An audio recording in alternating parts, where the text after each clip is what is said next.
Well, hello, howdy, howdy, howdy. How are y'all doing? We had a little hiccup then, and we're going to take care of some business right quick. First of all, greetings. Second of all, if you are watching us on Facebook, will you throw up some comments, because I got a message that is showing that they're having trouble putting it on Facebook. I saw that too. And it's coming from StreamYard. So anybody watching us on Facebook, please, please, please let us know, and we will watch for that, and we'll just kind of see what happens, y'all. But we are glad you are here, and I think we're going to keep the boat and the show rolling, because we can always put this thing back on and do some links and all that. I think that's about all we got.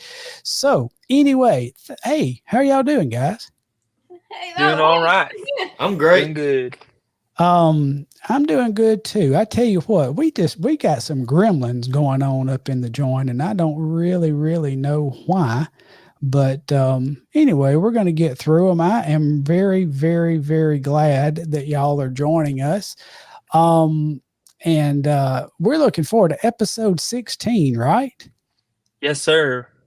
Ready to go. Yes. Here's what I'm going to ask. I need some help from some folks that's not on camera. So yes, I'm getting feedback that we are not on Facebook. We are on YouTube. So if some of my friends can start finding that YouTube link on. I already got it. I'm going to share it. Share it on Facebook, and in just a second, I'm going to put it on my SBM Studios page, and there is more than one way of skinning a cat, correct? Righto. Yep. All right. Well, y'all, let's go ahead. We're going to keep the boat rolling, and let's take care of some business. How's that sound? Sounds good to me. Sounds good. All right. So we have got a lot of sponsors tonight for our 16th episode, who we are very, very tickled to have and appreciative of. First one we're going to talk about is the Heaven Bound Trio. Brother Larry Jones has sent in a sponsorship for this amazing trio. They have been appearing on the showcase of NQC a few years, and we thank them. Outstanding group, and love to sing for the Lord. You can go to heavenboundtrio.com and look them up, and we just sure thank them for their sponsorship. Next up, we have Bladecton Media. Over 2 decades of digital media success. They specialize in website design, graphic design, audio, and video production. And so go and check them out at bladecton.com. That's BLAIDECTON.com. Next up, we have a repeat sponsor. And Avery, I'm going to let you take this one if you don't mind. Yeah, so this is the Shadow Valley Gospel Music Festival. It's hosted by the Brady family out of Fayetteville, Tennessee. And it is 3 amazing nights in the middle of summer with gospel music. It is July 11th, 12th, and 13th this year. It is an outdoor venue. It is beautiful. It's not too hot. And if it rains, no worries. They've got a huge barn. This year's lineup is just as wonderful as every year they host it. On Thursday night, they've got the Singing Ambassadors, Compassion, McCrae Dove and the Dove Brothers, and the Inspirations. On Friday night, they've got Keeping the Faith, Gold City, and Karampakanny River. And then Saturday night, wrapping it up, is High Road, Bradley Walker, Lauren Talley, and Mark Trammell Quartet. They will have Joseph Reed from the Singing News Radio, if you listen to them in the mornings. He is the MC this year. Children 18 and under are free. So bring your kids, bring your whole family. It's an amazing night. And they also have an awesome concession stand. Fantastic. Thank you so much. Did that I'm just sold. like a pro, Avery. Let's go. I'm sold too. Our next sponsor for this week is the Roby family. And we appreciate the Roby family. And actually, Tiffany Roby, we had a little bracket for the men's college basketball 64 team March Madness, and Tiffany was the winner in Southern Gospel 4 bracketology. So congratulations to her. But we appreciate the Roby family, and you can see their contact information. If you'd like to book them, dial 540-327-8759, or you can contact them at the Roby Family 4, the number 4. That's the Roby, R-O-B-Y, family, the number 4, at gmail.com, and find them on Facebook at the Roby family. And then finally, our last sponsor for this week is Murray's Expanded Encyclopedia of Southern Gospel Music. Mr. Murray is a fantastic historian of Southern Gospel music, and he works closely with the SGMA. And you can get a concise version of the Encyclopedia of Southern Gospel Music, or the Expanded Encyclopedia, which I have my eye on. I don't have this in my possession, and I need it. But it's in-depth, thorough, deep dive into Southern Gospel music, focusing on the groups and the artists and the history of the music, and all the way from the early 1900s into the 2020s. And articles are conveniently arranged in alphabetical order. You need to dive in. If you are a fan of Southern Gospel music, you can go to books.sogos.us and be taken to a link so you can order these fine encyclopedias of Southern Gospel music. So thank y'all to our sponsors. And also, we've got a couple of individual sponsors that we'd like to recognize as well for tonight's episode. And one is Daniel Hayes, who is very faithful to us, and we appreciate him greatly. And then also Miss Ruby Johnson, a shout out to her. The United States Postal Service gave her a headache. She was trying to send up sponsorship, and it got lost in the mail. Like, seriously, got lost in the mail. So got it late, but we wanted to get her on and recognize her. So thank y'all, Daniel and Ruby, for sponsoring us. And as always, we want to take a second and talk about SGMA. If you're not a member of the Southern Gospel Music Association, we would love for you to join us on that. Go to www.sgma.org. And for $20, you can become a member, help support the Southern Gospel Music Association, help keep the Hall of Fame up and rolling in the museum. And we would appreciate your sponsorship of that. And lastly, don't forget about National Quartet Convention. Spring break is just around the corner, like next week. No, this week. No, Thursday. This just weekend. around the corner this week. If you ought to be packed and ready to go. So April 11th and 12th in Pigeon Forge at the LeConte Center. And then, of course, also remember the Granddaddy of them all in the fall, September 22nd through 28th. The National Quartet Convention will be at the LeConte Center in Pigeon Forge. And just, y'all, if you haven't ever been, this is the year you need to go. So there's that. And I think we had a shorter time of promotions and commercials this time. So again, y'all, if you have a chance, it would be really, really, really, really helpful if you could help us by sharing the YouTube video. Go find SBM Studio. Well, I'm telling them, and if they're seeing this, they're on YouTube. How silly is that? But if you will share us to your Facebook page, that would be a huge help to get folks in. But we have some viewership, so they're coming on in. So y'all keep helping us out on that. We're going to just keep going on. And when we get our guest in, I'm going to try to do a little doctoring on this thing and see if I can help repair it. But, and we didn't even talk about who might do this, so I'm going to do it. Okay. All right. We are good. tickled for our 16th episode to have a very good friend of ours. And he's been with us on Southern Gospel Forward from the beginning, and a faithful viewer and supporter, commenter. Y'all may welcome Mr. Aaron Swain of the Promised Land. Hey. Woo. Hey, buddy. How's it going? Well, it's going. It's interesting. This is the second time in a row that we have had some technical difficulties, and I don't know if we've got banned from Facebook or if they heard you were coming, or I don't know. That is what happened. They heard I was coming and just decided to break.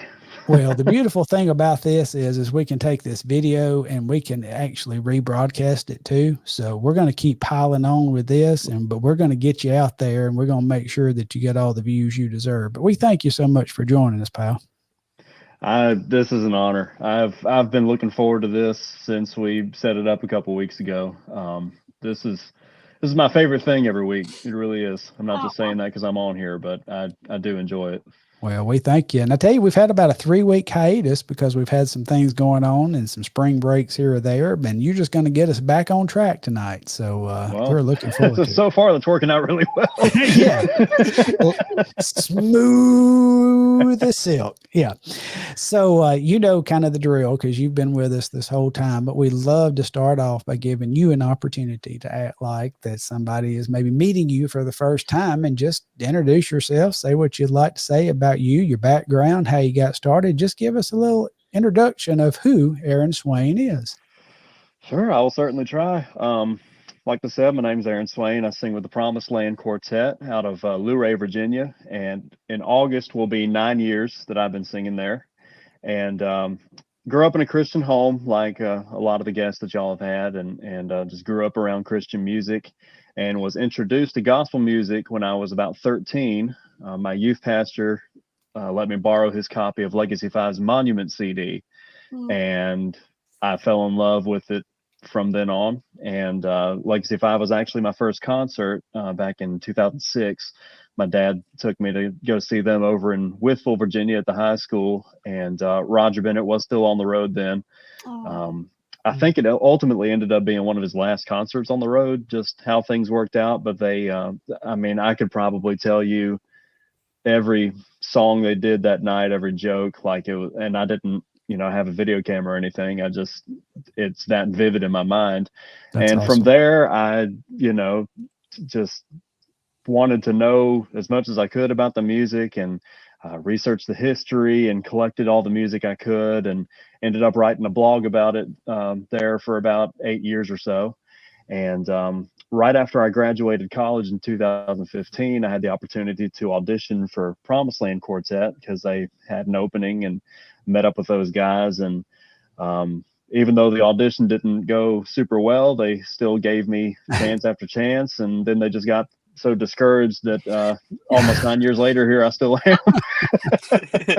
But truly living my dream, and especially over the past 2 years or so, just so many doors have opened up for us, and never dreamed that I would be getting to sing this music on the level that I have been. And I'm having a blast, and I'm still just a fan, but I have a microphone now is really all I could say about myself. And again, this is just a huge honor. It really is. Thank y'all for having me. Yeah, absolutely. And so I think the first time that I became familiar with you was actually through your blogging. And I think many of us might have been introduced to you that way. Can you take us back a little bit to that? Am I remembering correctly that it was Swain's Musing, or Swain's Musings? Swain's Musings, yeah. How did that get started? And talk a little bit about that. Man, it's just crazy how many people actually remember that thing, because I haven't had it online, or I stopped really updating it in like 2015. So it's been about as long as I've been with PromisedLand. But when I was getting interested in the music, MySpace was still around, and Facebook was in its infancy. So we didn't have something like Southern Gospel Forward for people my age, especially, to hang out and talk about this music. And, Right. we still had the message boards, like the Singing News had a message board, and a couple other different sites like that, like Southern Gospel News and what became Absolutely Gospel had a message board as well. And, I enjoyed writing, and I still do. But there was nobody writing about gospel music back then in my age bracket. I think the closest one age-wise is probably Daniel Mount, that had Southern Gospel Blog, I think was his website. But I was 13 at the time when I started the blog, and it was literally just me, a kid, writing about this music that I honestly really didn't know that much about to begin with. But I guess I could string some words together, and it was unique to have a young teenager writing about it on the internet. And I do CD reviews, concert reviews, just writing about the music I was hearing and things going on in gospel music. And somehow it caught on, and I forged a lot of friendships with artists and fellow fans through that. And I had the blog about 2007 to, like I said, 2015. Not that I intended to really give it up, but that was my senior year of college. And Avery, I'm sure, can feel how busy college can get. So keeping up with updating something like that, every day, every couple of days, I couldn't juggle it with the classes. And then when I had the opportunity to finally go on the road, it just seemed like it was time to kind of let it fall by the wayside. But it's crazy how many people actually remember that thing. And again, I was just a kid writing about it. So I have no idea how it caught on the way it did, but I mean, I qualified for a media pass at convention every year and stuff like that. So, and it was cool, getting to do that and have something that would give the perspective of, I guess, the next generation coming up, looking at this music through that lens. It was cool to be part of presenting that, I guess I would say. Yeah. Well, I think that's sharp, and I didn't realize you were 13 when you started that. So that is a true young fan going at it. Yeah, that's awesome. I don't know. Like I said, man, Facebook was just, I mean, it was there, but it was like early on. So we didn't have, I don't think they even had Facebook groups as a functionality yet. So something like Southern Gospel Forward was just completely not even a thought. So well, cool. And here we are. So that is awesome. I'm going to turn it over for some questions from my partners here, but before I do, remember, y'all watching on YouTube, if you found us, and that's great, and we do have several live watchers, and we appreciate that. We are not connected on Facebook tonight for some reason that I can not figure out. So if you would share that YouTube link on your Facebook page, that's going to help people find us, and share it that way, and just share. We would appreciate it. So let me get out of the talking chair and turn it over. Evan, why don't you start us off with a question tonight? Alrighty. So you're saying you made the blog about Southern Gospel, and I was a little bit younger during that time. I think when you started it, I probably would have been three.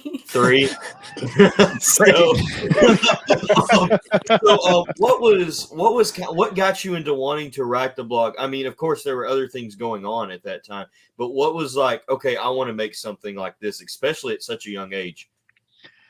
I'm one of those people that if I'm interested in something, I'm going to learn everything I can about it and just be as enthusiastic about it as I can. And like I said, I enjoy writing, and I used to do really well at that in school. And so I figured, as I was learning about the music and the history and going to all these concerts, taking in the music, why not write about it? And I mean, I didn't set out to do anything special with it, really. It was just, I mean, a blog by definition is just a personal web log of your thoughts, your opinions, or whatever. So I just created a little Blogspot account and started posting, like I said, concert reviews, CD reviews, and commenting on news that was happening, like the other blogs at the time were doing, because blogging was a big thing back then. There for, and David Murray can attest to this because we've had the conversation, but it was probably 7 years or so that it was the big blogging era. And like I said, all the other ones, it was guys that weren't my age. Daniel Mount was in his 20s, I think, when he was writing it. But again, nobody coming at it from my perspective of my age group. And so I just felt like writing about it. That was how I channeled my enthusiasm for the music. And, you know, it was cool. It was a cool outlet. And like I said, it afforded me the opportunity to forge a lot of friendships, which I don't know that I would have otherwise, because I'm not terribly outgoing necessarily. So that was just kind of a door to forging friendships with my heroes. And so that probably is kind of what drove me to doing it, was just an enthusiasm for this newfound interest I had, because I grew up in church, but we were so conservative that it was like hymns, and I'm talking like Majesty Music, Ron Hamilton, Patch the Pirate type stuff. Southern Gospel wasn't even on my radar until my youth pastor introduced it to me. But you know, from the time that I knew that it existed, I still live and breathe it, eat and sleep, and have been since that time. So just the blog was just a way to channel that enthusiasm and give myself an outlet, I guess. You're a lot like me in the ways that, like, whenever you find something, like whenever you find something, you'll learn everything there is to learn about it. Oh yeah. That is, if you want to define me in one word, that's exactly, or not one word, one phrase, that's exactly how my brain is I find something and I'm going to learn everything there is to learn about it. So that's why we get along, bud. Right. I had a question related to that from one of our questions in the group. It says, what is something you learned from blogging about Southern gospel music that you can apply in music ministry? Oh, wow. That's a good question.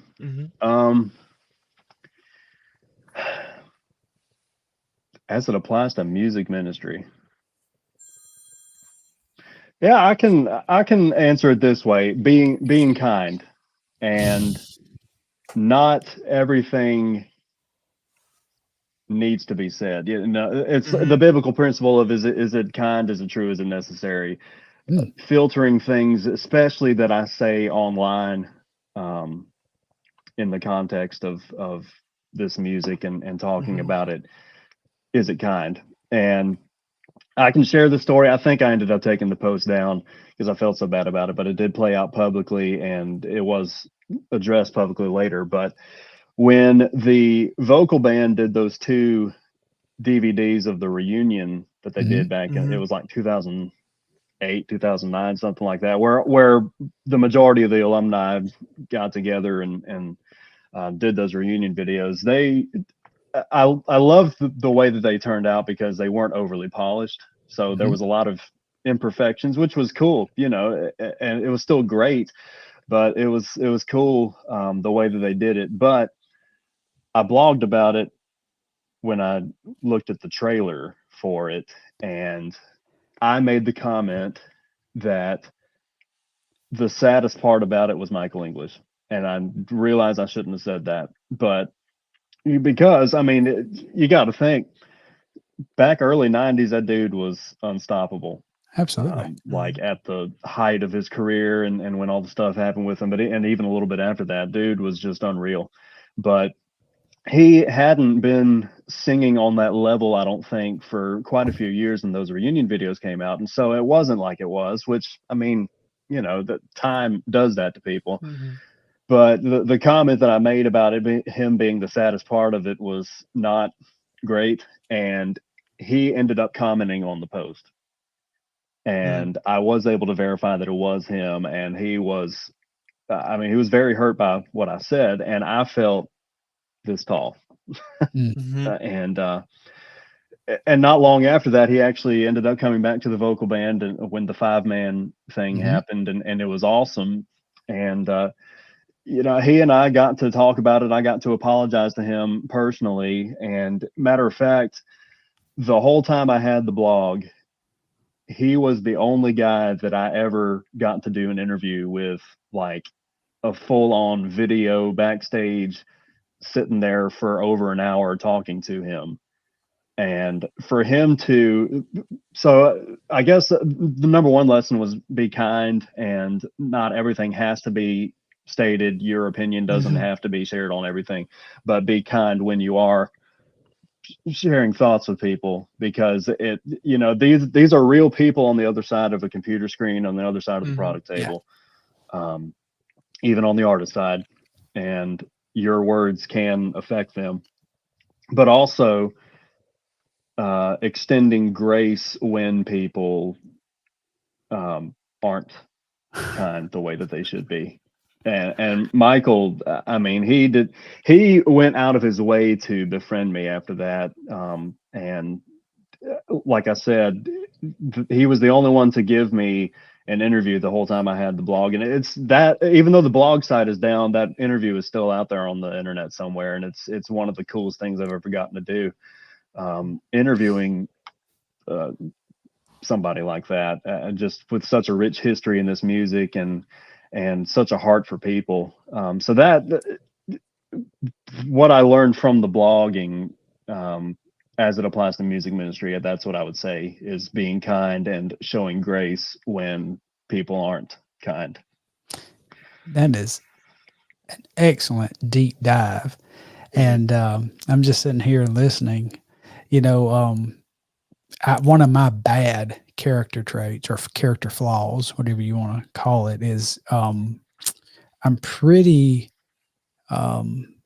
impulsive, as far as sometimes I don't think, sometimes I don't do the countdown, sometimes I and I'm also very like direct spoken, which not hateful, but basically I have this thing, what comes to mind is bad to come out of the mouth.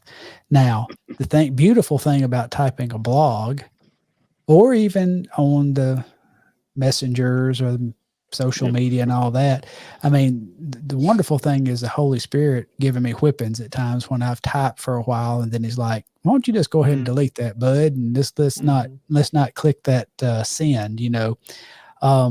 Cases like this, when you're live, it's a little more difficult, and that's a prayerful thing with me, which now here we have, is part of our, I don't even know if we really have core values. We don't have them written down, but one of the core values here is we're going to be positive, we're going to be encouraging, we're going to be cheerleaders for everybody. There's not going to be any drama, negative. We're not going to lead the artist or the fans in that directions, and if anybody goes in that directions, we're going to kindly steer it back on the road from that. But, you know, it's a fascinating point, because like you said, that's something you can definitely take, because you get one-on-one, face-to-face with thousands and thousands of people, and you never know what's going to be said next. You never know what's going to come at you. And so, yeah, so that's a fascinating take of how learning how to deal with that on the blog side comes to the face-to-face fanship. That's a unique question and answer that I don't think you'll find anywhere else. I enjoyed that very much. Who asked that question? I think that was Brandon Paget. Okay. Yeah. Well, thank you for that, Brandon. That was a great question. Yeah. That was cool. Great question. All right. Who we to now? I think I'm up. So this is not related to the blogging, but I guess if people don't know you, so you have a part-time job or full-time job, right? Other than singing. Right. And so what do you do outside of singing and not blogging anymore? Okay. Yeah. So during the week, I actually work for Liberty University with the registrar's office, and I look at transcripts all day for graduate students, and they have a K through 12 online program. Liberty University Online Academy. So I look at the transcripts for graduate students and high school students to see what will transfer into each program. That's my day job, and I can do that from anywhere, including on the bus if I need to. So it's pretty cool. But one of the other things I do when I'm not on the road is I work for a local funeral home here in Lynchburg, Virginia, and they'll call me every other week or so to see if I'm available on a weekend to help out with a service or a visitation. But 2 nights a week, I am on call to bring the deceased into our care. So I go get them from the residence, the nursing home, wherever, and if the family has chosen to use Tharp Funeral Home, then I'm one of the first points of contact, and so it's a big responsibility, on a personal level, but also I take it as a ministry, because I mean that's some pretty real moments of grief, even if they've kind of been expecting it, because a lot of it is hospice cases. But that there's no right way to grieve, and everybody's going through it in their own way. And so if I am able to minister, even by just making that as smooth a transition as possible, me taking them into our care, then it's a pretty cool opportunity. And so that's what I do 2 nights a week, apart from the singing thing. Nice. You stay very busy. Yeah, I get bored. I don't have time to be bored. But yeah, I just kind of grew up around all that. My grandmother worked for that funeral home for most of my childhood, and still does. She works at the front desk and helps out with services as well. So it was just kind of a natural. Plus, apparently, gospel singers and the funeral industry just kind of go hand in hand, because there's so many of us out here. Yeah.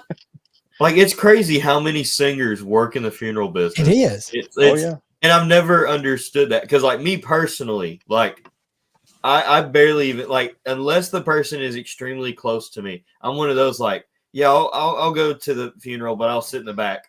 I'm like, but it's a very common thing amongst Southern gospel singers, and I've always found it takes all kinds, I guess. But yeah, like I didn't know that Isaac Moore was into that and stuff until his interview. He was talking about it, and I know Will Lane does some stuff with it.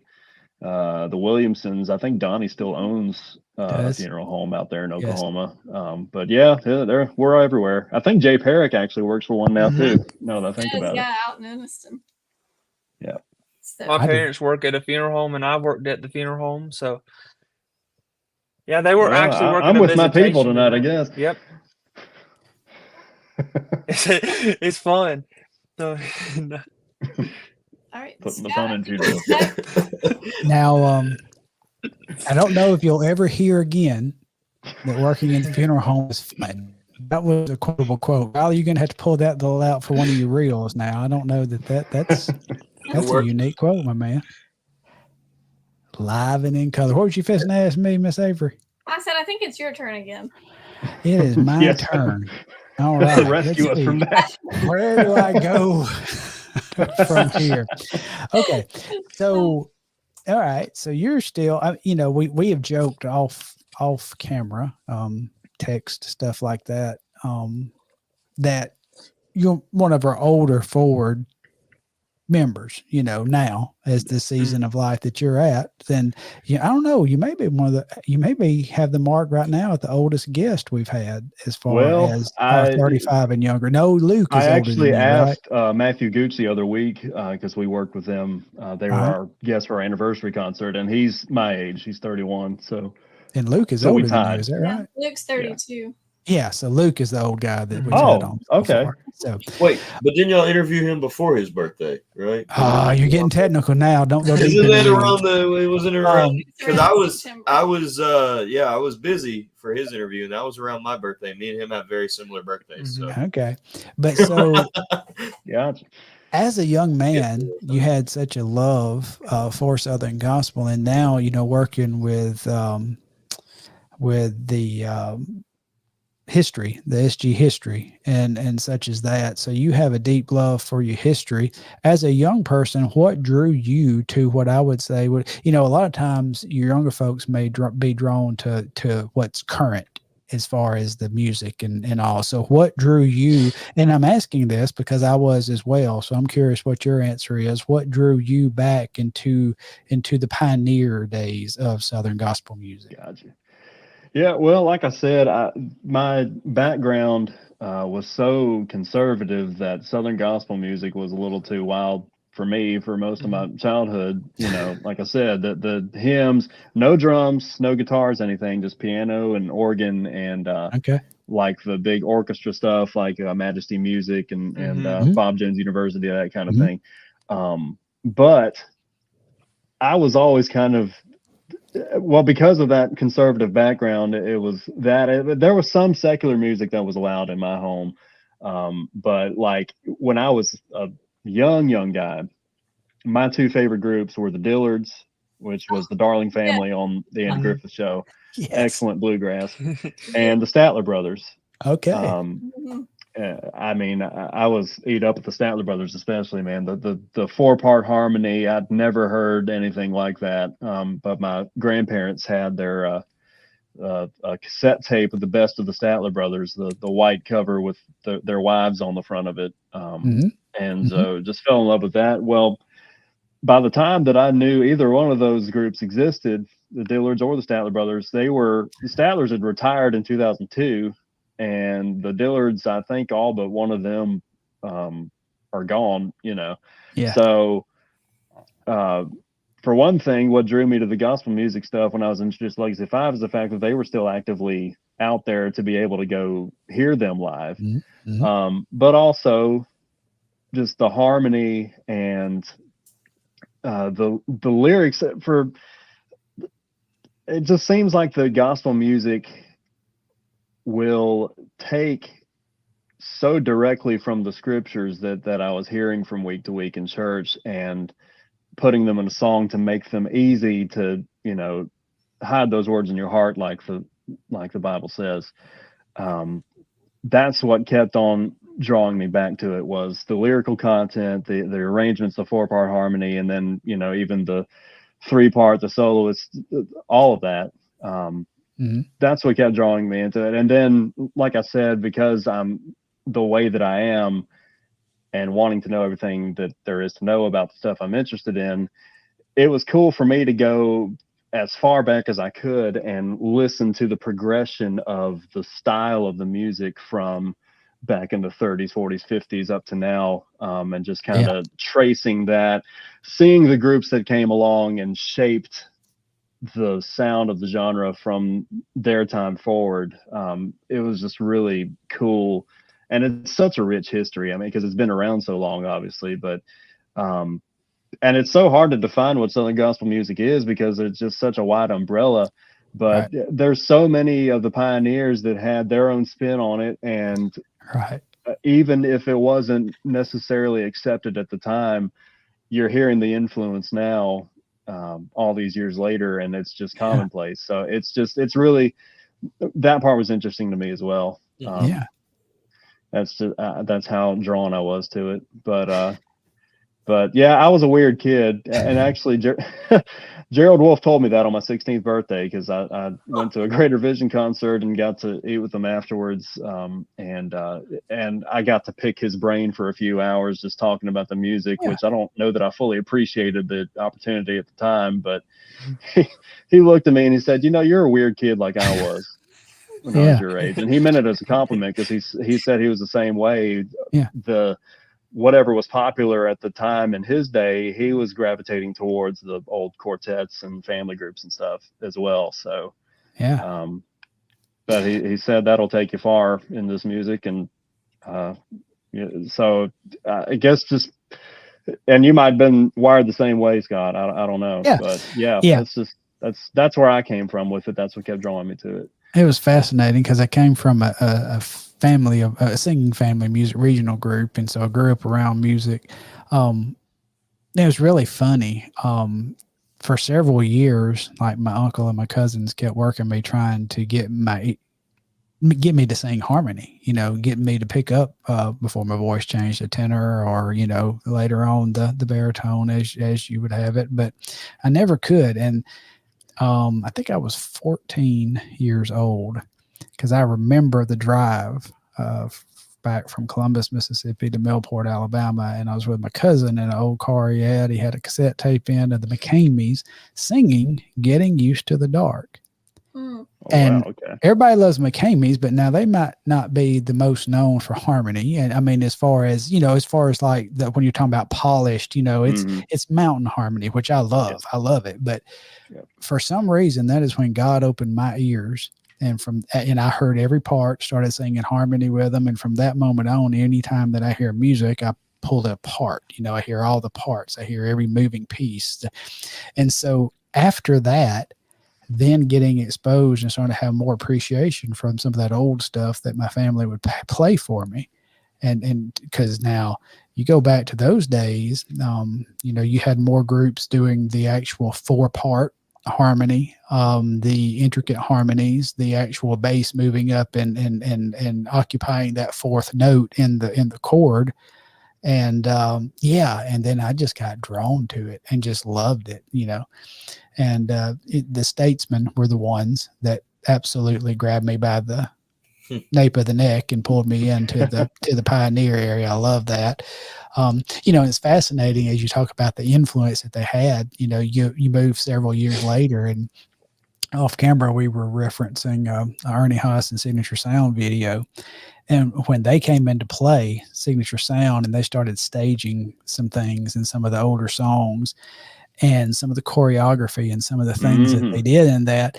And it's fascinating. Some of my traditionalists, are like, why they, and just kind of, I don't like that. I wish they'd just sing. And I'm thinking, oh, honey, you wouldn't have liked the Statesman then, because that is exactly the kind of energy, that they brought to the stage and some of those things. I mean, there was a reason when you saw the Chief on television on the shows, they didn't show him from the waist down a lot, because that right leg was a going, the Elvis knee swing and such as that. So, that's where I got it from. Yeah, exactly. And I love I love the history, and that's what led me, to the path of the Southern Gospel Music Session and working with that, because I love this history, and I'm belief, and I know the 3 on our panel here that's my partners, they have a love for the history of Southern Gospel music. And if young people are rightly exposed to it, you kind of get hooked on it, Absolutely. No, you don't.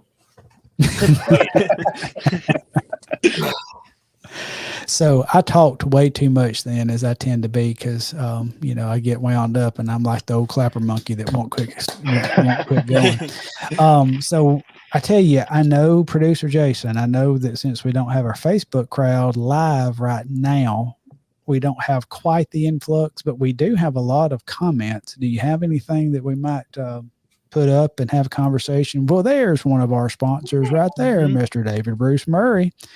And we thank you so much, and thank you for all the work you do to help preserve and promote the history of Southern Gospel music. Thank you. Can I say this? There's not a day that goes by that I'm not on SG history in some way. Me too. It's my go-to. Same absolutely. And I do. SG, right, sghistory.com is the website. That is just a plethora of online information, everything you want to look up as far as groups, artists, makeup, histories, discographies, look it up there. But I really encourage you to go to the site and pick up those encyclopedias, because I think I'm going to ask Santa Claus for that, or birthday or something, because I really want to get the expanded version. That's what I want to dive in.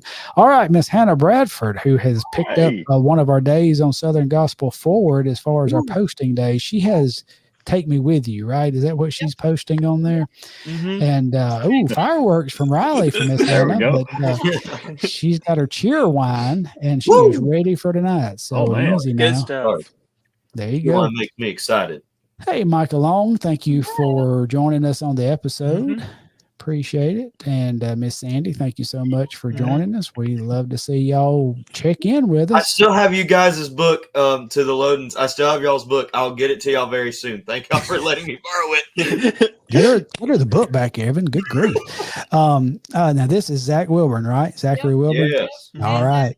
What's up? I don't know how he did it, but last night when I was in the virtual studio putting all this together, he like said hey to me, and I'm like, I'm not even live. How does he know I'm here? It's kind of like ghosting me. I felt like I was being stalked or something. But anyway, hey buddy, thank you for joining us. Brian Park from Chardon, Ohio. Did I say that, or is it Chardon? Nice. It's one of those. One of those. Thank you for joining us, Brian. We appreciate it. Hey, Blaine, everything Southern Gospel. I think Blaine was in the top 3 of the bracket, if I'm not mistaken. He was third. He was number 1 for the longest time. Yeah, he did well. Hey, Nick, what's going on, buddy? Thank you for watching us. What's up, Nick? One of my first memories shortly after meeting Aaron in person was seeing him get the news that Legacy 5's new album had just landed at their NQC table. Wow. He nearly knocked down 3 old ladies in there to buy it. You know, the number of old ladies that almost got knocked down just increases every time he tells that story. Which album was it? Yeah, that's what I was going to ask. What was it? Which That album? was the album, yeah. Oh, Just Stand. Just Stand. Yeah, that's. I'd say and this was like before Frank had announced that he was going to leave. I think he announced it that week at convention. I think that he was leaving, but they had that CD out that week, and I didn't realize they were going to have it yet, and so I took off towards their table, and a mutual friend of mine and David's, Jeff Foster, was there, and apparently I almost knocked him into somebody's booth. I think it was Cricket Lee or somebody like that. But anyway, I'm glad I'm glad there was no collateral damage from that. And if it had happened to Pigeon Forge, it might have started a domino effect, because it was much more open in the exhibit hall in Louisville. You know, now I've had a opposite experience, because he said you like to knock the ladies down getting to the table. In 2022 at NQC, when the Inspirations did their first reunion deal that they did during I pushed against the wall. I almost got beat up by a lot of silver-haired people. You know, it's kind of like, you know, it was almost like the young folks were at the Beatles. You know, hey, let me go here to the wall and let this just take place. I do not need bruises from National Quartet Convention. So, it was that way this last year too, almost the same. Like I waited for like 30 minutes to see Archie. I was like, or it was longer than that. I was like, good grief. Wow. You got anybody else you want to put up there, Brother Jason? Oh yes, here. Now, twirling secrets. No, you're gonna have to help me on this. Twirling. Hey, so our social media manager on our page for Promised Land put up he's doing this 5 facts about each of us thing. And he put mine up this past weekend, and Derek shared the secret that I'm a semi-pro ballet dancer. Apparently, I must have fallen asleep when that career happened, but. Where's the video? The point being, Derek thinks he's funny, but he also built Promised Land's website, so I have to be nice. But we used to do a show like this, so I can appreciate the trials and tribulations of trying to get the streaming working on multiple platforms. Yes, both of us feel your pain on that. I hear you. The same post. What? The same post. Yeah. I think Oh, so. okay. Here we go. Got Nathan Dewberry checking in from Smithville, Georgia. He came and saw me Saturday, so that was neat. And speaking about my cousins who always try to get me to hear harmony, here's one of them. There's Neil. And yes, we know you're champions. You don't have to keep rubbing that in.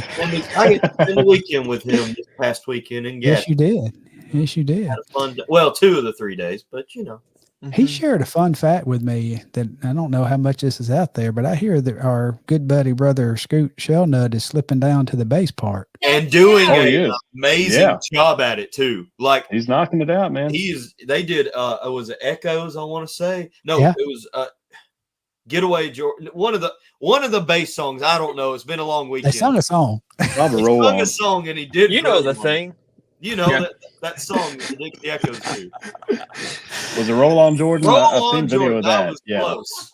That It one. was one of That's them. it. That's it. He did Roll On Jordan and did an amazing job at it. Yeah, man. All right, that's it Cool for beans. this interview. I'm gonna go to bed now. Jason, I saw a question get popped up, and you probably know which one I'm talking about in the comments. Let's spot her up. Yes, this is Rachel, isn't it, Jason? Yeah, this is producer Jason's wife, Rachel, and she wants to know if you would share maybe your favorite scripture verse, favorite hymn, and why they mean something to you. Well, let me, I'll have to think about the favorite hymn, but I can tell you that my favorite verse is Psalm 37:4. Delight yourself in the Lord, and he will give you the desires of your heart. Yep. And, oh, is that what's on your ring? Yeah, that's what's on there. Oh, awesome. Cool. Yeah, that is my life verse. And I can point to so many, especially in the past couple years, so many Psalm 37:4 moments in my life. And I love that verse because it is twofold. The Lord will give you the desires of your heart, but the key to it is delighting yourself in him first. Right. And I have not always held up my end of the bargain on that, but I can tell you for a fact that God has been faithful to come through on that promise every single time. Absolutely. And like I said, getting to audition for Promised Land, even though it didn't go great the first time, getting to still be here, the doors that have opened for us in my time on the road, getting to sing with some of the people I've looked up to like the entire time I've been listening to this music, getting to work with Wayne Hahn on this last project, which was a bucket list thing for me, getting to sing on the main stage of the National Quartet Convention. Not that I'm in it for any of that. It's a ministry first and foremost. And I mean, we've seen so many people come to know the Lord, even over my time here. But getting to sit back and, even if I don't see it in the moment, but looking back and seeing all of these God-ordained moments that have happened over my life, even before I got to sing. Right.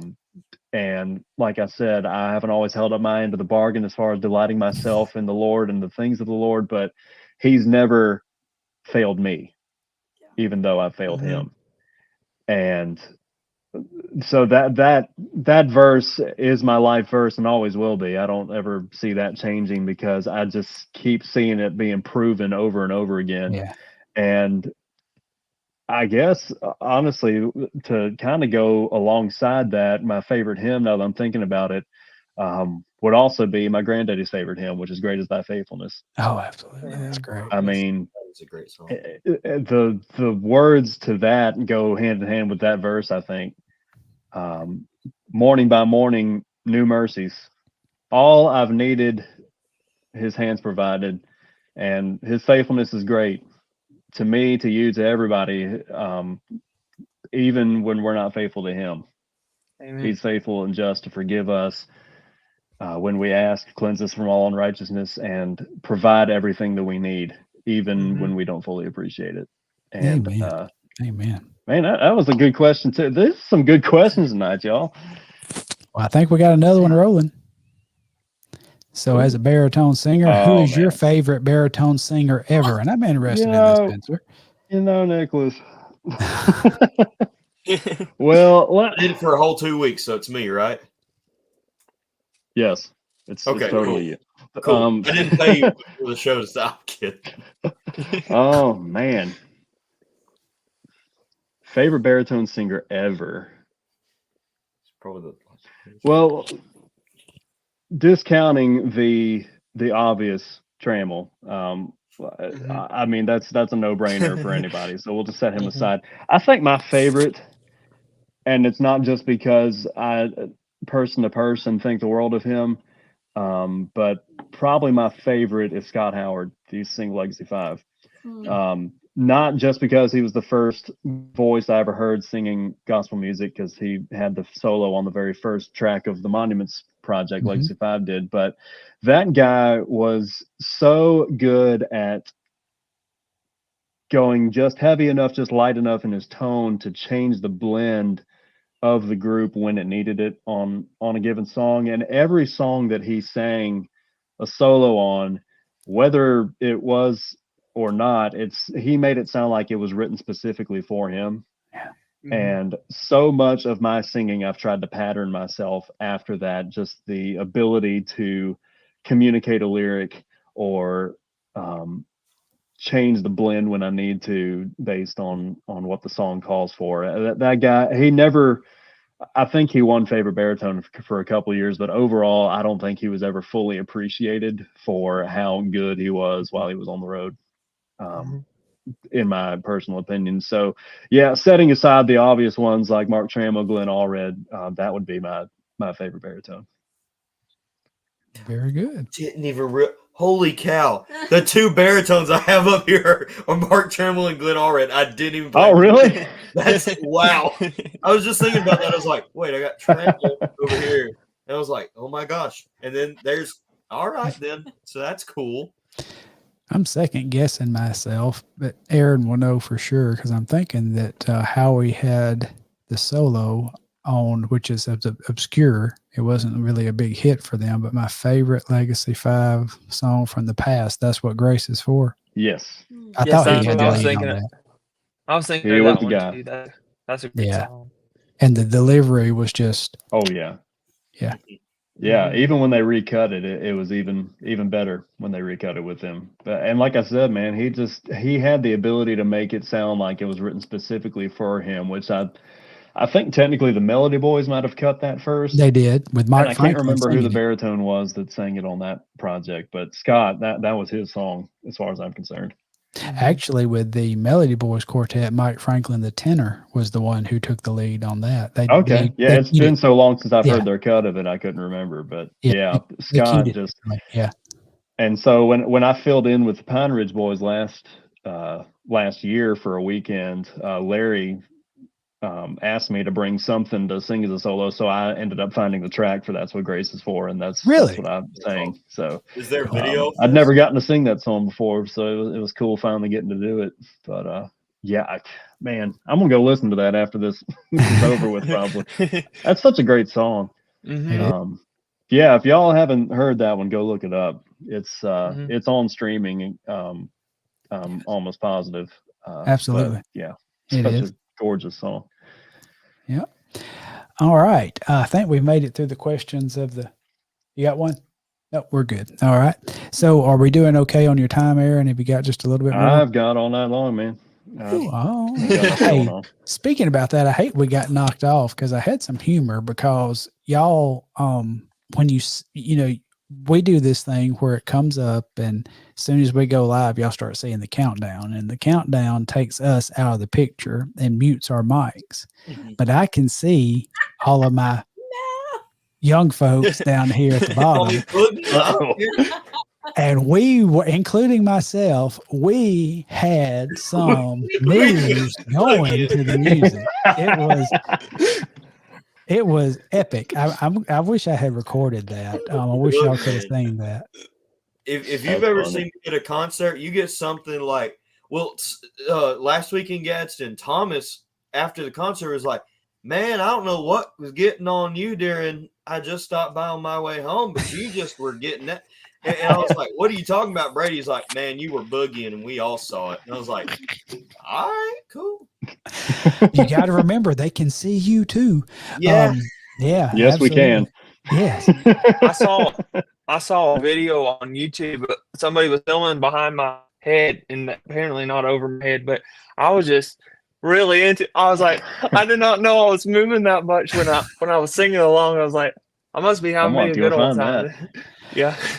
From years of filling the pulpit and leading worship in churches, I'm convinced that folks forget that we can see down from there. So, yeah. And we laugh about it later, I can assure you. Absolutely. Absolutely. Well, all right. Well, let's keep rolling then. Have y'all got some more questions in your satchel you'd like to throw toward Aaron's way? Riley? Oh, it's my turn? I got several of them. So you mentioned man. filling in with the Pine Ridge Boys earlier. So I had a question from this guy named Jackson Smith. He said, "What's it like to be the only guy who has ever filled in for Jackson Smith?" Well, the rest of the Pine Ridge Boys told me that was their favorite weekend on the road, including Justin Owens, who wasn't even singing tenor with them yet at the time. He said that was his favorite weekend. Don't start none, there won't be none, brother. You gotta Exactly, learn that. Jackson. Oh, okay. So works at a Jackson funeral home, just too. thinks he is so funny. Mhm. We worked with He them two dates in a row back in November. It was us and the Millers and the Pine Ridge Boys did a couple concerts, and over the course of conversation, Jackson figured out and took great delight in reminding me about 7 times during that weekend that when I started with Promised Land, he was 10. And I said, Jackson, I know that I'm not that much older than you, because but you're still young, and so you've still got some life to live and experiences to have. But let me give you a very valuable lesson that'll do you really, really well moving forward. Not every thought has to be an outside thought. You can keep things. That's right. That's right. Amen. Amen. Pass the plate. That's correct. Oh yeah, I like Jackson okay because I don't have to travel with him all the time. But I talk to him a couple times a week, and so I know exactly what you're. A lot of his inward thoughts or outward thoughts. I'm like, brother, no. Reel it back in, boys. Reel it back in. He also works at a funeral home, so yes, he does. yeah. Yeah, I forgot about that, but he does. I hope he's watching. I hope so too. Well, and what we'll do, like I said, we'll download this and I'll get it on Facebook too on that. And so that's going to get the reach out there. You're going to be the first one that has this. You're going to have YouTube live and then you're going to have replay on Facebook. So we'll see what that does on the hits. So congratulations. All right. Who's up next? I guess it's me. Come on with it. Never know. Here you go. You've been watching Ford since before I was even a host. I mean, I was a host. I just wasn't here for the first 3 episodes. That's right. Here you go. What is your favorite road trip snack? Road trip snack. All right. So the answer I'm supposed to give, and the true answer is whatever Tiffany makes me, because she can cook brownies and stuff like nobody's business. But and so she told me to say that. But as far as widely available that anybody could get, I'm a big fan of salt and vinegar chips, peanuts, especially honey roasted peanuts, and mozzarella sticks from Sheetz. Ooh, that's I watched the whole video on Sheetz, and like it's like the Buc-ee's of like the not. I love Sheetz. It's the unofficial gas station, the gospel music, where there's no Buc-ee's, there's going to be a Sheetz. Do y'all not? I guess it's not that far south for y'all. I've never heard of it. I mean, there was one in Florida when. No, oh wow! You don't remember? Where I'm from in North Carolina, there's several of them. So I'm very familiar. I think they're originally based out of Pennsylvania, but yeah, they're all over Virginia and Pennsylvania, Maryland, up through there. I thought that they were everywhere, but if y'all ever come across one, it's not as huge as Buc-ee's, but it's got some great food and snacks and all that. So whoopie pies are good. Yeah. Oh. I have to stop. Well, they sell those mostly at the Pennsylvania locations and up there. I don't think the one that's near my house has whoopie pies. I'll have to go check. I've had them in North Carolina, so in Virginia. So, and Sheetz is also open 24/7. So there's also that. That's probably part of the reason why it's the unofficial gas station of gospel music, because it's open all the time. So. Solid. Yeah, my family, for the first time as a family, as we were leaving Pigeon Forge last weekend, we stopped in at the Buc-ee's in Sevierville, and it was. I bet that was an experience. Special, ain't it? But I did try the nuggets for the first time, and that was all right. Now, what kind did you get? I got the salted caramel, and I got the cinnamon. Okay. The cinnamon was my favorite. Cinnamon's really so Cinnamon good. ones are. I haven't had those yet. And we hit the fudge counter. Riley. Yes, there you go. Yeah, we hit the fudge counter. Ooh, And we actually saw somebody from Southern Gospel. Well, kinda. We saw some of John Rulapau's family. We didn't see John, but we saw the family in there. So, you know, you got to see somebody Southern Gospel when you stop at a Buc-ee's. So Exactly. yeah. Or like I did when I was headed down to the cruise, the 1,000-pound sisters from TLC. Yes, So, you did. That was so cool. That's hilarious. I love that. I did not see them. So, no, I did not see them. You wouldn't miss them, I promise. No. Oh, now. So moving It's to my hair, Avery's 'cause Avery's question. question now. It's time for Avery to bail us out. Help, Yes. Oh, God. help, friend. Take Riley's shovel, please. Okay, so I will go with a question that I normally ask. I think I might, well, you know, I bet you can't answer this because they're still on the road. What retired or former group would you want to sing with and why? I thought you would say Legacy 5, but they're still current, so. Barely. I'm just kidding. Well, you know, I mean, I know everybody answers the cathedral, so I won't. I'll treat that as a given as well. All right. I would pick the Stamps. Stamps. And I would pick one of two eras. One, obviously, when he was traveling with Elvis, because that would have been awesome. I got getting you. to ride along for that. You know? But the other era I would pick, and this is because they recorded one of my favorite projects of all time in gospel music, and it's one of my favorite quartet lineups, period. But the early '90s Stamps Quartet that had Jerry Trammell singing tenor, Jack Toney on lead, Ed Hill on baritone, and JD on bass, and CJ, whatever the guy's last name was, playing piano. But Victory Road is one of the best projects ever in Southern gospel music. If you haven't heard it, go look it up. Go try to find it because it's awesome. But man, that was just, you couldn't drive a needle through that blend that they had on that project. And I think it would be really cool to have a side seat to some of their concerts and riding the bus with them. I think it would have, and JD was, you know, he was JD, so it would have been fun riding the bus with him. Yeah, that would have been interesting for sure. All right, back up to Riley. Okay, so this is a question from Tiffany. She said, what's the story behind you singing Going Home with Jesus? Okay, well, before I tell these stories, everybody involved is fine. I want that to be made perfectly clear. Okay, So every year in August, we sing at this campground up in Bedford, Pennsylvania. It's like a second homecoming for us. Promised Land's been going there since probably their second or third year of existence. So, and it kind of reminds me of how those videos from King's Campground up in Dillsburg on YouTube that you see. It kind of reminds me of how that would have been back in the day. It's huge, the crowds and stuff, and it's a multi-group thing. Well, within my first month of traveling with Promised Land, we sang at that event. So that was kind of my baptism by fire. But we were singing at the time, and this is one of the songs I had to learn for my audition, but Going Home with Jesus.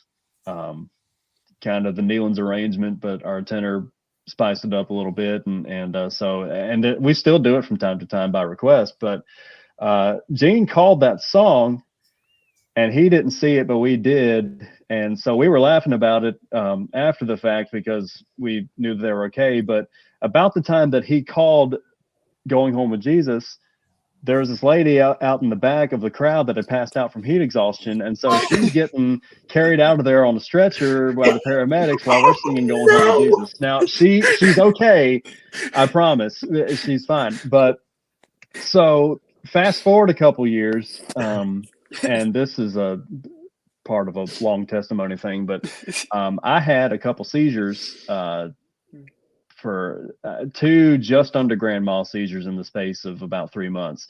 But the second one that I had was on stage during Going Home with Jesus. Oh no. And I had started spacing out.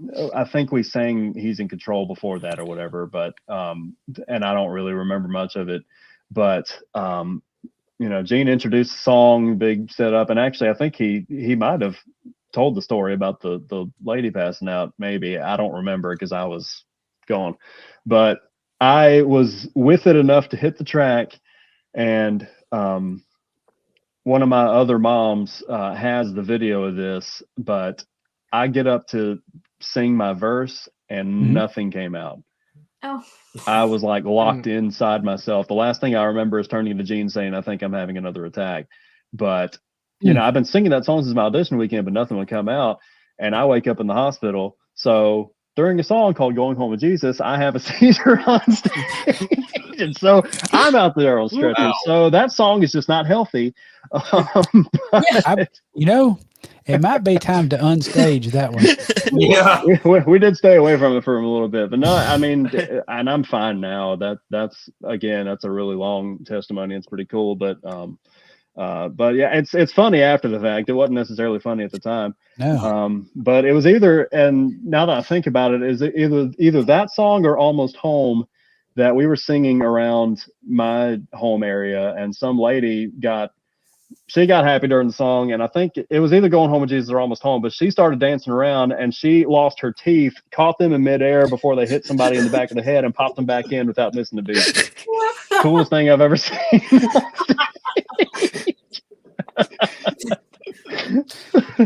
That is amazing. You know that you got. She actually has gone home to be with Jesus, bless her heart. But yeah, that was fun. You got a good singing going on when the teeth start coming out. Oh yeah, man. Well, and she caught her teeth. She put them back in without missing a beat. She danced at the back of the church, flung the back doors open. I guess she wanted the neighbors for the church to hear the music going on. But yeah, she was something else. Wow, that's some good stuff right there. I don't care who you are. Bless her heart. Well, she was a sweetheart. But yeah, she went home a few years ago, but we still laugh about that story. Wow. It is something. Well, thank you, Tiffany. I hope that Tiffany sees this. Thank you, Tiffany, for that question and all of the stories that it has inspired. That was some good TV right there. She knew what she was doing with that. Yeah, that's perfect. All right, who's up next down? Is it me? Yeah. I read that little questionnaire thing, the little 5 thing, the ballerina thing. I don't know what it's called, but it said that you have a background in theater. Yes. And I've done a little bit of theater. That's why I missed the first 3 episodes. So what, tell us a little bit about your background in that. Man, I didn't do it nearly long enough. And really after high school, I haven't gotten to do much of it at all. But when I was, and of course I'd do the like Christmas play and stuff at church growing up, but I got interested in doing it about my junior year of high school. I just figured I'd go try out. I think I did a talent show my sophomore year, and whoever was running it really, and they were part of the theater program at the high school, and they encouraged me to try out for it the following year. So I was like, okay. So we were the first high school in America to do White Christmas when it came off of Broadway back in 2009. Wow. It finished a Broadway run, and we were the first high school in America to do it. So I tried out, and by some miracle got the role of Bob Wallace. So I got to be Bing for an entire show, and that kind of lit a fire in me to get on stage. And so I did. I'm trying to think. I think I did a total of 5 shows between those 2 years, and like I said, I just didn't have much time to do it in college or anything. But yeah, man, those were some fun times. I did White Christmas. I did Clue the musical, which was literally based off the board game. We did The Diviners, which was a non-musical. We did Kiss Me Kate, which was that's a big Cole Porter musical. And then we did The Crucible, which is the book that everybody has to read in high school about the Salem witch trials. We did the stage version of that. So I got to be who was the reverend in that? I can't remember. Oh, no, I don't. Not John Proctor. I know John Proctor, and that's all I can think. Yeah, no, that was my friend Nathaniel. I can't remember who I was in that, but I enjoyed that more than I did reading the book in English class. I will say that. The The stage production of Clue is a treat for sure. What part in Clue were you? I was Mr. Body, so I was the victim. Okay. And what was cool about that show, and it wasn't just the stage play, it was the musical. So there were like songs and stuff with it too. Wow. But so at the beginning of the show, I would come out and do my little thing or whatever, but there would be 3 cards that would get picked by random people in the audience that would dictate the location of the murder, the weapon, and who did it. And so we would change the show and the lines and stuff based on I couldn't do it. That's awesome. Based on what the cards were. And there was, between each act, I would have this little monologue. I'd come out from behind the curtain and say whatever to give the audience clues to see if they could guess who it was before the big reveal at the end. But yeah, that was a lot of fun too. But yeah, I didn't get to do theater nearly as long as I wanted to, and I really should have gotten into it sooner than I did. But yeah, it was a lot of fun. And what I've learned is a lot of like vocal technique that I'll use in theater is stuff that I've derived from Southern gospel. The harmony and stuff works together, and I'm like, what? It's pretty awesome. So I will say some of the choreography, because it kind of ended up being a situation for a lot of the choreography and stuff for White Christmas that we ended up having to just come up with it ourselves, which thankfully we had a good group to do that, even though I was completely brand new to it. But I will admit, some of my moves I stole from Ernie Haas. There you go. There you go. I didn't know this. I was like at 12 a.m. coming back from a concert. He has a whole Broadway album. Oh like, yeah, man! It's like fantastic, and it's excellent. No clue. I was like, look at that. And that was some of the influenced series. Yeah. Good stuff. Yeah, and that was way before that project even came out. But yeah, once that came out, I was like, oh yeah, Ernie was a theater kid. I should have figured. But it's funny that some of the moves I stole from him, and he ended up being that interested in theater and stuff. But yeah, so cool. I don't know if I've ever told him that, but yeah, thanks, Ernie. He's gonna send you like a royalty request. Yep. Years after the fact. Pay the man. All right, Avery. All right. So if you didn't travel full time, or no, I already asked that one. Cut that. This is my Evans actor, not me, because I can't ever remember lines. It was the question above. I have it typed in my notes. So do you have any hidden talents or hobbies that most people don't know about you? I don't know. I mean, most of my hobbies is kind of related to the music stuff, so most people know about it. I like to hunt. I don't get to do it as much as I want to because I travel a lot during the hunting season, but I do like to get out in the woods, and that's some of my best prayer time is just sitting out in a tree stand and getting in the quietness of God's creation. And waiting for something to come by so I can blast it with a gun, but but yeah, I guess some people seem to be surprised when they find out that I hunt, but yeah, I guess that would qualify for that. All right. Yeah. Good deal. Couple of other check-ins we've got here. There you go. Yeah, Jason is with me. We're like tuned in here. Thank you, Allie, for joining us. And then right under her, I think I saw another check-in from somebody. Yeah, Shane Sparks. Thanks for coming into the room and joining us. I saw a comment earlier from the guy from Jeff Snyder. Yes, I thought that would be cool to put up real quick. Oh, man. There you go. Yes. Oh. I got to meet him this weekend. Poet Voices, guys, if you have not went and seen them, go do it. Oh my gosh. Yes. Some of the best singing I've seen in a while. But I got to meet Jeff and all the guys from Poet Voices, and I told him I'd give him a big shout out. So man, Jeff has been one of my biggest encouragers even before I started singing, and I'm just thrilled that he's back out there doing it. Yeah. Because I've said behind his back for years that he is one of the most underrated singers that has ever come along in gospel music. And when I first heard him, actually, he was singing baritone in a group called Crystal River, that had Dusty Barrett was on tenor. They had a guy named Zach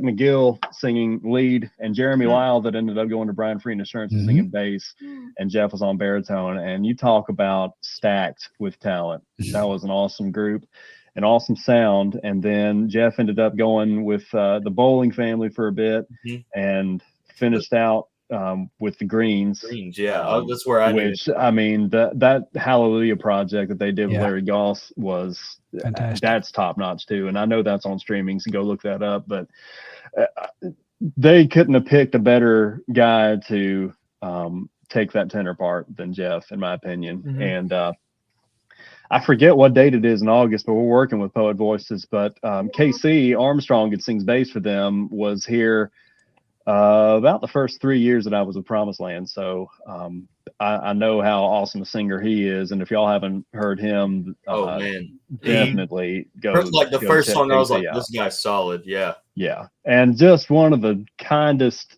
coolest dudes to travel with, man. And, but yeah, that meant a lot, Jeff. Thank you for saying that. And I'm really looking forward to singing with you, man. Yeah, brother. Thank you for joining us, Jeff, and thank y'all for chiming in. Tell you what, I know we're kind of getting to about our normal winding down spot, but let's do this. First of all, y'all partners, y'all think of another round of questions and we'll close out with that. But Aaron, let's talk about all things Promised Land Quartet. First of all, I mean, you were gracious enough to sponsor an episode, I think the last episode we had with this, but let's put up a special concert that's coming up. And why don't you talk a little bit about that? I'll let you do your own promo. Yeah, man. So we do several special events throughout the year. The area that we're in just seems like a great place to do concerts, and they always go really well. And especially when we get together with Ernie Hodgson's Signature Sound, we work together really well. We bounce off each other really well. And so one of the special events we're doing this year is going to be up in Hyco, West Virginia, which may be a hike for some of the people that's watching, but if you can make the trip up for that, please do, because it's always such a great time when our groups get together. It's Friday night, May the 24th.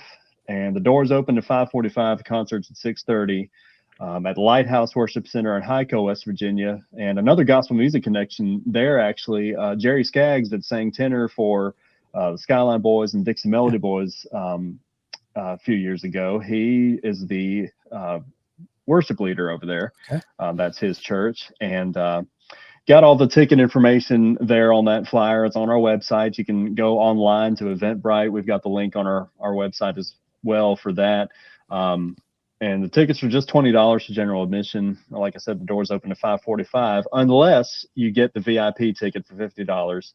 That'll get you in at 5:30, and you get seating up front in the first few rows, and you get a meet and greet with both artists. And I can tell you, from having done these for several years in a row, Ernie and the guys are some of the most approachable guys out there.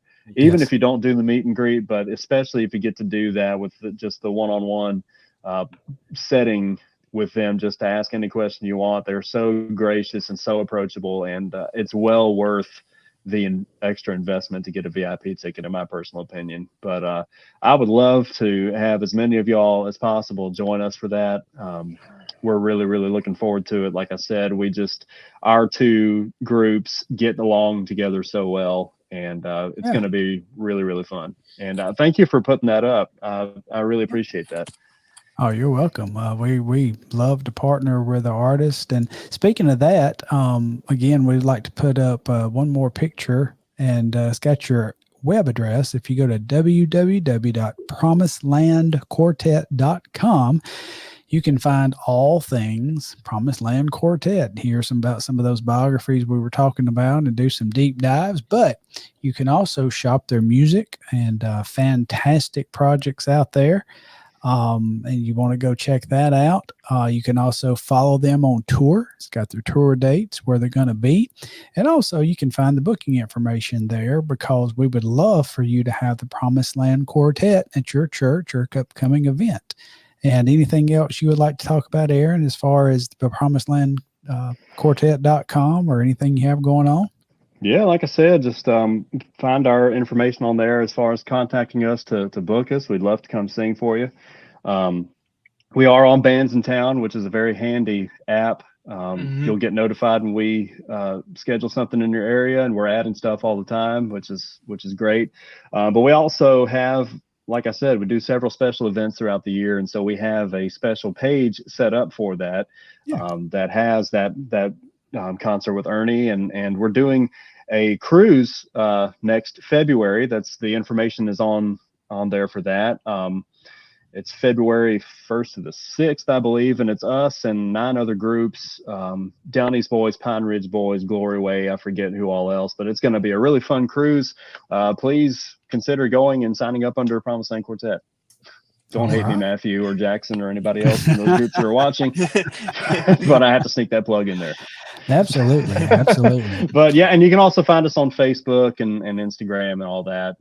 That's an easy way to keep up with us and what's going on with PromisedLand Quartet. We're really gearing up for a pretty heavy schedule the rest of the year, and really looking forward to things that are coming down the pike, and would love to see as many of y'all as possible if we get anywhere near y'all. And over the past couple of years, we've gotten outside of just doing the East Coast thing. We've started going further south and Midwest and stuff. So it's a real possibility that we'll be somewhere near some of y'all in the future. So just keep an eye on our schedule, and hopefully we'll be close by. Fantastic. And yeah, absolutely. I'll go to those social media sites, PromisedLand Quartet, look them up on Facebook, Instagram. It doesn't cost you a thing in the world to click that follow and like and do that. And speaking of that, if you've made it, if you found us and y'all are going to be, some of y'all are going to be watching this on the Facebook replay, thanks to our Facebook disconnection tonight, please share this. Please share this. Share if you're watching on Facebook. If you're watching this on YouTube, you can share that link if you will. And we really need some Facebook subscribers. Well, we got a ton, but we're trying to build up that as well. And because it looks like we need to get out there since Facebook laid down on us tonight, but y'all share us. And we had cooked up some good giveaways for tonight, but I think because of the situation, we're going to have to table that. But I will do one, okay, because I can do this for a while now. But we're going to start during our episodes giving away 2 Sunday night tickets to the National Quartet Convention. What? Yeah. Sunday night's a good night. Sunday night is an amazing lineup. It's a great night. And then while you're there, you ought to go ahead and get your tickets for just the whole week and get you a cabin and just eat breakfast at Sawyer's Farmhouse or Applewood, someplace like that, and just stay up. Take us out to eat while you're there, Yeah. Whatever the Lord lays on your heart.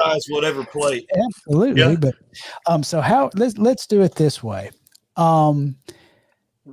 If you see this and you comment NQC, that's all you got to do. Just type in the comments NQC. We'll put you in the drawing. And then after a couple of days of this and the Facebook replay, then I will draw and we will give away 2 tickets to National Quartet Convention. How about that? NQC in the comments. That's me. All right. That's 2 tickets. 2 tickets. 2 tickets. 2. 2 dose. All right. So Aaron, you probably know the drill, and we're going to let them ask you one more question, kind of rapid fire, but we have a drill where we let you turn the tables. Oh, how the tables turn. The turn. Oh, how the turn. I messed up. I'm tired. The turntable. So how about a question for the panel? If you got anything that you just would like to put any of us or all of us on the spot and ask us a question. I totally forgot about this part of it. So I should have thought of one. I'll tell you what, because we've got such a wide variety of taste here. Sure. Top 3 projects in gospel music history for each of you. Yes. History? No. Yeah, history. I've been waiting. Well, if it makes it easier for you, I can narrow the timeline. But it sounds like Evan's already got one ready to go for that as it stands. So we'll just, you know what, we'll go with I it. can do that. All right. Number 1, 1973 live by the Imperials. It is the greatest thing ever. I will die on that hill until the day I die. Number 2, Almost Morning by the Perrys. It doesn't have a skippable track on it. I learned to sing off of it. It's got everything from bass stuff, baritone stuff, Libby stuff, lead stuff. I mean, it's all across the board. Great singing. And number 3, I'm going to have to go. It's right here by me. Another live album, A Night of Inspiration. You don't get better than the Super 8 Inspiration lineup. That's my 3 favorite albums of all time. Was the Imperial 73, was that the Gospels Alive and Well? Or no, this one is, I've actually got 2 copies of it. It stays right here at my shoulder. This one was, I think it was Baylor University in Texas. Gotcha. Okay. Yeah. And then the inside. I always get those 2 confused. Just so awesome. It is. Yeah. No, wait. This one wasn't Baylor. This was Indiana. I apologize. Gotcha. It's my favorite album, and I don't even. Yeah. No, I get those 2 mixed up all the time, but both of them are awesome. They're so good. And I'll throw an honorable mention with Chattanooga Live by the Kingsmen. I can't pick my favorite live Kingsmen album because all of them are amazing. So it's like picking my favorite Childhood Kingsmen albums. You just pop one on and it's going to be good, So. All right. Who's next? Not me. Not me. Y'all pass? Yeah. hang on. I tell you what, I'm just going to go current, or when I say current, I'm going to go from 80 forward, more familiar to more of our audience. I could do deep dive, especially getting into some Statesman projects, Blue Ridge Quartet projects. Let's just do this though. Let's say, and one of these is cliche, that's said a lot, but Pillars of Faith, the Gold City Quartet, that was a strong. Symphony of Praise, the Cathedrals, live in London, which also, and this, I may be fangirling a little bit on this, because I know it's fresh. But I cannot, it's April the 9th, and I cannot quit spinning this CD. And I don't get into promotion of votes and singing. I'm not real fond of the fan favorite votes of singing news and stuff like that.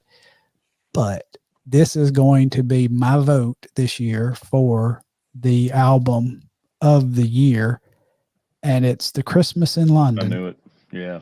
By Greater Vision. This project, the production and the precision and the performance, everything, it's just solid. So that's going to be my 3 that I'm going to present to you: Pillars of Faith, Symphony of Praise, and Christmas in London. Not going back in history. Let's just do that and let it sit. Oh, that's solid, man. Y'all want to give a go at it? Are you struggling? I'm not struggling. There's just so much. There is a lot. Like to pick. I'm gonna go with Scott just because I grew up more 80s, 90s on. So there's some other early stuff that I like, but to pick an album, there's so much to pick. So it's easier to pick more modern.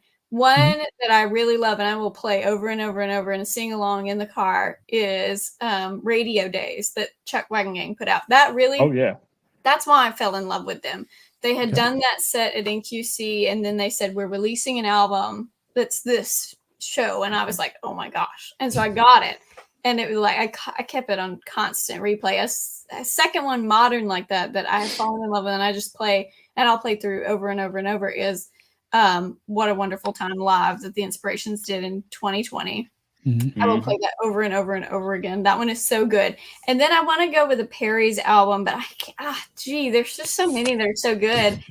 I really like Keep Moving Along that they put out just in 2019. That was fantastic. But I mean, anything that they've put out, I like all their albums, but I guess I'll go with Keep Moving Along and I guess I'll go since the pandemic-ish.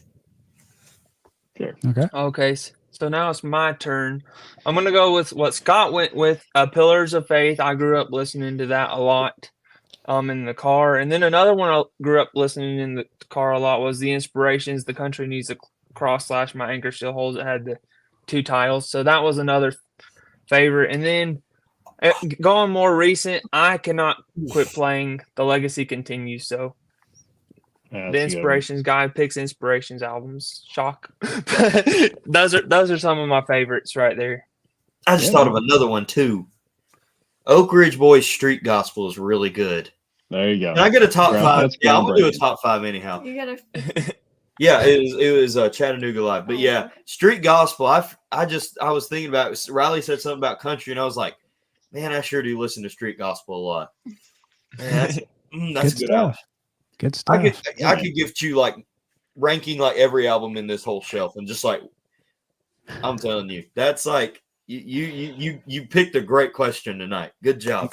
Yeah, that wasn't. It wasn't easy. Because I was put on the spot for it. It wasn't an easy, quick answer question either. So yeah, there we go. All right, so let's. Here we go. We're at a little over an hour and a half. So y'all do. If you got one, give Aaron another rapid fire question, and we'll put the dogs to bed. All right, Riley. Do we start with? Who? Do we go this That way. Riley first. This way? Oh, me? It's me. Oh. So I saw this question a couple times, and they were asking your favorite PromisedLand Quartet song. Favorite song? Wow. Whether you sang it or not. Oh, man. Going Home with Jesus? No, okay. Yeah. Hold a special place. Honestly, right now, out of what we're staging, it's a toss-up between Gone On Before and The Hour I First Believed. Gone On Before was brought over from bluegrass, and it doesn't sound quite bluegrass anymore. It's got strings and stuff on it. It's really, really pretty. But it really resonates with people, especially because just over the past few years has been so much loss. But it's a song of comfort written from the perspective of somebody who is in heaven, sending a message back to their loved ones here on earth. I'm safe. I'm not in pain anymore. I'm not really gone. I still live on through your memories and the songs you like to sing and the laughter you share and your memories. But I'm not really gone. I'm just gone on before. And the bridge is really cool because it kind of it communicates that person saying, I can't come back to you, but you can still come to me.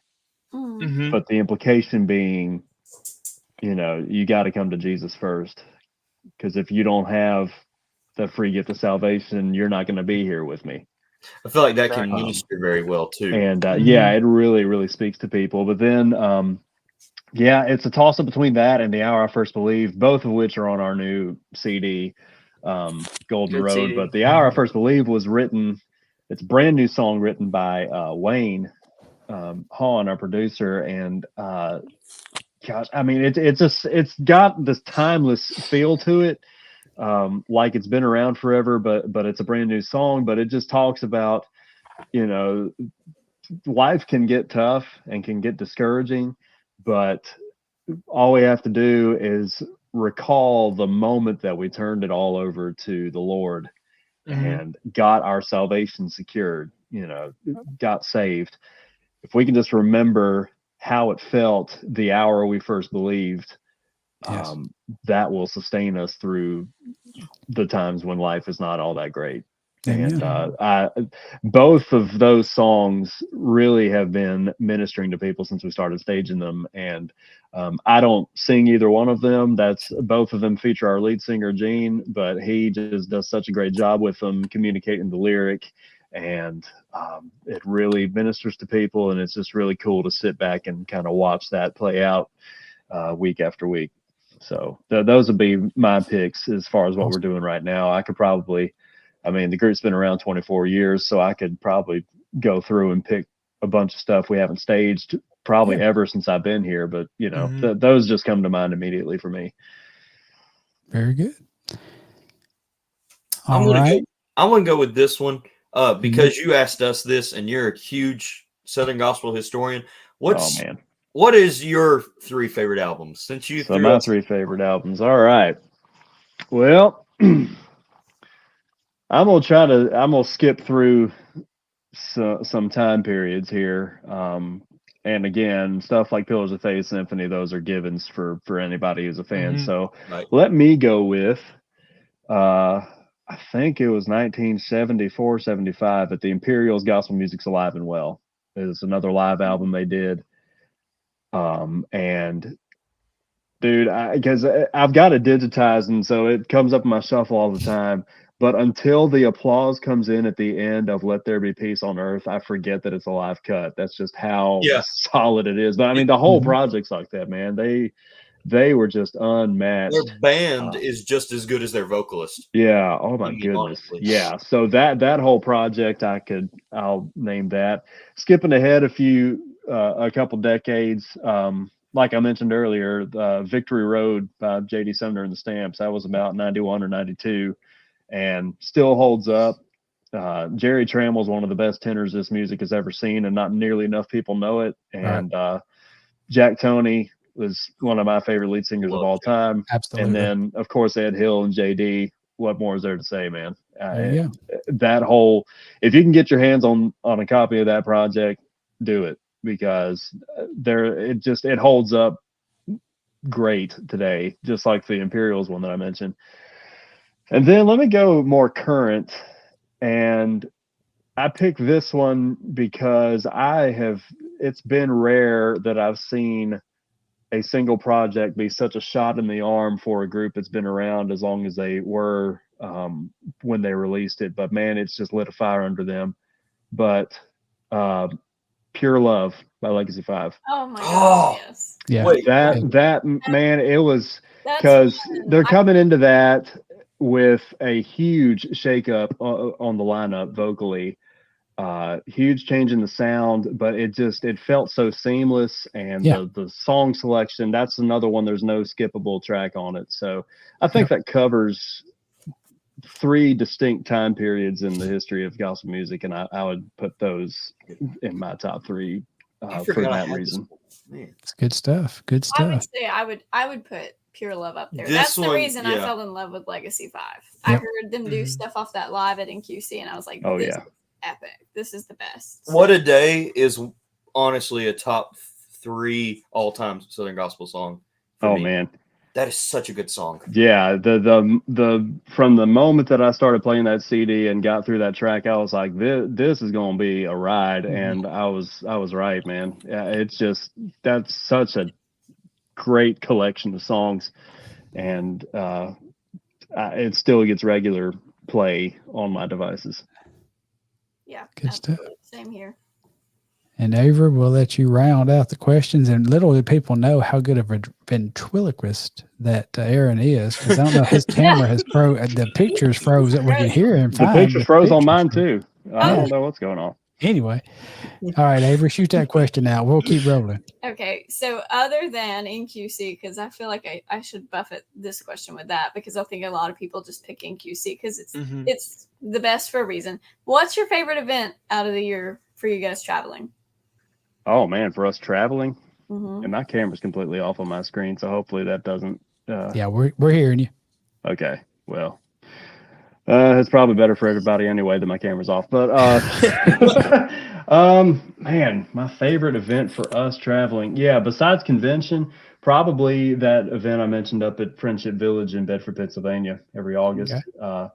It's always us and the host group at the Campground Fellowship Quartet, and there's always at least 1 or 2 other guest artists, and it's for years, it was us, the Fellowship Quartet, Three Bridges, and Dixie Melody Boys, and so those were really fun. But I mean, over the past few years, we've had like the Mark Trammell Quartet joined us one year.